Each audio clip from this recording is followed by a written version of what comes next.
तो यहाँ पर लाइफ पार्टनर के साथ भी कॉन्फ्लिक्ट की स्थिति आ सकती है। भाई के साथ तो है ही, लेकिन लाइफ पार्टनर के साथ भी कॉन्फ्लिक्ट हो सकता है। इसके अलावा लाइफ पार्टनर की हेल्थ को लेकर भी इशू हो सकता है। वहां से संबंधित कोई ना कोई चिंता आपको परेशान कर सकती है इस गोचर के दौरान। यहाँ पर कर्म स्थान से संबंधित फल जो है वो आपको नेगेटिव मिल सकते हैं। यहाँ पर शनि आपका पेशेंस जरूर टेस्ट करेंगे, इसलिए इस अवधि के लिए आपको खुद को तैयार रखना पड़ेगा। न्याय के देव शनि चलने वाले हैं नई चाल।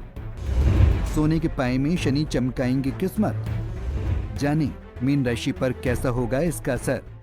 मेरे YouTube पेज एस्ट्रो नरेश पर आपका स्वागत है। नमस्कार, मैं हूं नरेश कुमार। सबसे पहले उन दर्शकों का धन्यवाद जिन्होंने पेज को सब्सक्राइब किया है, पेज के वीडियोस को शेयर कर रहे हैं, लाइक कर रहे हैं और कमेंट बॉक्स में हमें अपनी राय भी लगातार भेज रहे हैं। दोस्तों, आज के वीडियो में बात करेंगे शनिदेव की। शनिदेव का गोचर होगा 29 मार्च 2025 को। 29 मार्च 2025 से लेकर शनिदेव 23 फरवरी 2028 तक मीन राशि में रहेंगे। मीन राशि के जातकों के लिए ये शनि की साढ़े साती का दूसरा फेस होगा। यहाँ पर शनि इस गोचर के दौरान सोने के पाए में रहेंगे। सोने के पाए का फल मिश्रित होता है। दरअसल जब शनि देव किसी राशि में गोचर करते हैं तो उस दौरान एक कुंडली बनाई जाती है, शनि के ट्रांजिट की कुंडली होती है। उस कुंडली में यदि चंद्रमा, शनि नहीं चंद्रमा, यदि चंद्रमा किसी राशि के पहले भाव में, छठे भाव में या 11वें भाव में आ जाए तो वो राशियां जो है वो सोने के पाए में गिनी जाती हैं। उनके लिए शनि का फल सोने के पाए वाला होता है। सोने के पाए वाला फल जो होता है वो मिश्रित फल होता है। मिश्रित फल में आपको नेगेटिव रिजल्ट भी मिलते हैं, बीच बीच में पॉजिटिव रिजल्ट भी मिलते हैं। शनि की साढ़े साती का ज्यादा प्रभाव मीन राशि पर इसलिए नहीं होता क्योंकि ये वाटरी साइन है, यानी कि जल तत्व की राशि है। जल तत्व की राशि को शनि का ज्यादा नुकसान नहीं होता क्योंकि यहाँ पर शनि आकर ठंडे हो जाते हैं। लेकिन इसके बावजूद शनि की दृष्टियां अपना प्रभाव जरूर रखती हैं। इस वीडियो में आपको बताएंगे कि मीन राशि के जातकों के लिए शनि की साढ़े साती का दूसरा फेस और जो सोने का पाया है उसका फल कैसा रहेगा। यहां पर देखिए, शनिदेव जो है वो आपकी राशि के ऊपर से ही गोचर करेंगे। इसके साथ ही राहु का गोचर तो ऑलरेडी यहां पर हो रहा है, इसलिए 2 महीने आप खास तौर पर ध्यान रखिए 29 मार्च से लेकर 29 मई तक, क्योंकि राहु यहां पर रहेंगे और शनि इसके ऊपर आ जाएंगे। शनि मीन राशि के जातकों के लिए 12वें भाव के स्वामी होते हैं। 12वें भाव में शनि की मूल त्रिकोण राशि आती है। 11वें भाव के भी स्वामी शनि होते हैं, लेकिन 12वें भाव के भी स्वामी हो जाते हैं। शनि अपनी कोई भी ग्रह अपनी मूल त्रिकोण राशि का फल ज्यादा करता है। लिहाजा जब जब मीन राशि के जातकों के लिए शनि का पीरियड आता है या अंतर्दशा आती है शनि की या प्रत्यंतर दशा आती है तो वो ज्यादा अच्छी नहीं रहती।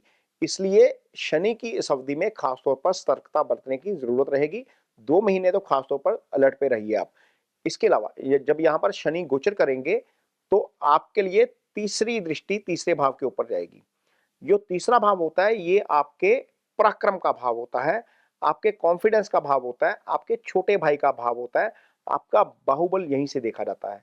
तो यहाँ पर शनि की दृष्टि होने का मतलब यह है कि आपका कॉन्फिडेंस थोड़ा सा लो होता हुआ नजर आ सकता है। छोटे भाई के साथ आपके अंडरस्टैंडिंग में कहीं ना कहीं दिक्कत आ सकती है। इन चीजों का खास तौर पर ध्यान रखिए क्योंकि यहाँ पर शनिदेव दृष्टि से तीसरे भाव के फलों को डिस्टर्ब कर सकते हैं।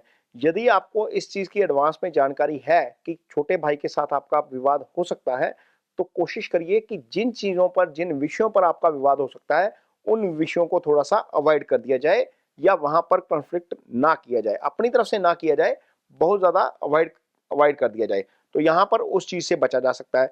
जब आपको पता है कि आपका पराक्रम भाव थोड़ा सा लो है, आपको चीजें थोड़ी सी कॉन्फिडेंस की कमी आ सकती है, तो किसी भी विषय पर आप डिसीजन लेने जा रहे हैं या कुछ करने जा रहे हैं तो सेकंड ओपिनियन लीजिए।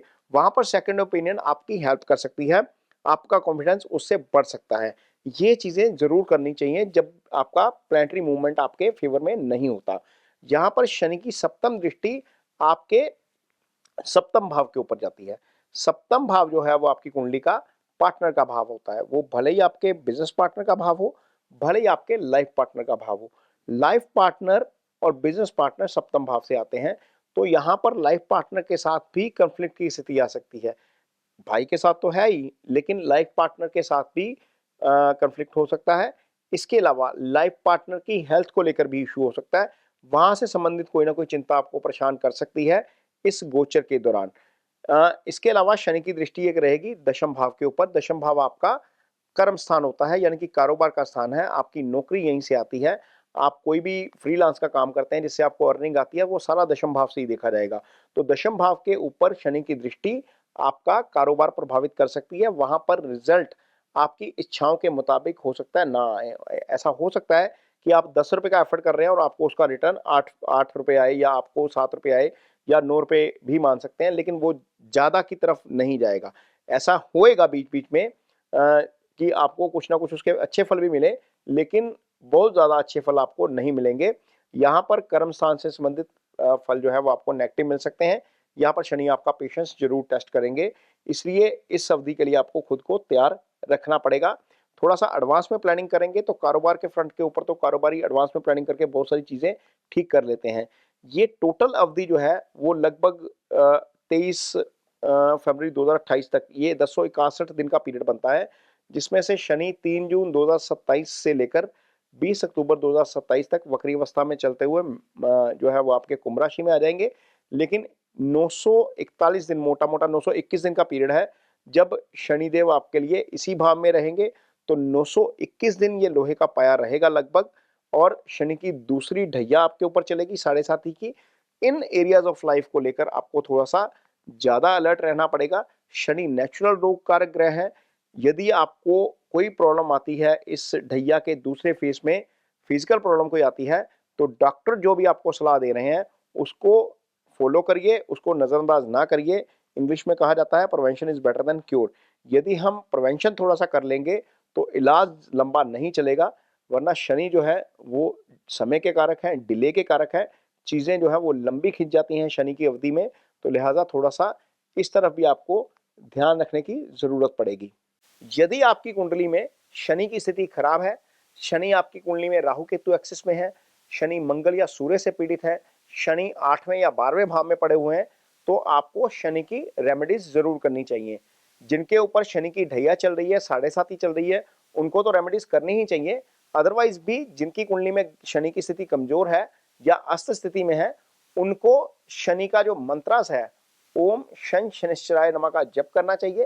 पीपल के पेड़ को जो है वो पानी दे सकते हैं, ये अच्छी रेमेडी है शनि की। यदि आपके अंडर लेबर काम करती है या आप ऑफिस में सीनियर हैं, आपके अंदर जूनियर काम करते हैं, उनके साथ आपका बिहेवियर जो है वो कॉर्डियल होना चाहिए। उनके ऊपर ज्यादा गुस्सा मत करिए, क्योंकि शनि जो है वो मासिस के कारक ग्रह होते हैं। आप जितना मर्जी डोनेशन कर लीजिए, यदि आपका बिहेवियर आपके अंडर काम करने वाले लोगों के साथ ठीक नहीं है तो आपके लिए वो अच्छा नहीं होता, शनि उसके लिए अच्छे परिणाम नहीं करते। डोनेशन के रूप में आप काली उड़द की दाल शनिवार शाम के समय दान कर सकते हैं। दान करते वक्त और मंत्रास करते वक्त ओम शन शनिश्चराय नमः का जो जप करना है हमने, इसका जो बीज मंत्र है, ये करते वक्त आप अपना संकल्प जरूर लीजिए। संकल्प में आप अपना नाम बोलेंगे, अपना गोत्र बोलेंगे, अपनी राशि बोलेंगे, और जिस मकसद के लिए आप जो है वो ये रेमेडीज कर रहे हैं, ये उपाय कर रहे हैं, वो बोलेंगे, तो उससे डेफिनेटली आपको शनि के जो खराब प्रभाव आते हैं उनसे मुक्ति मिलने में सहायता मिलती है। ये वीडियो आपको कैसा लगा, इस पर कमेंट बॉक्स में अपनी राय जरूर दीजिए। यदि ये वीडियो अच्छा लगे तो उसे शेयर जरूर करिए, पेज को सब्सक्राइब जरूर करिए। इसके साथ ही मुझे दीजिए इजाजत। नमस्कार।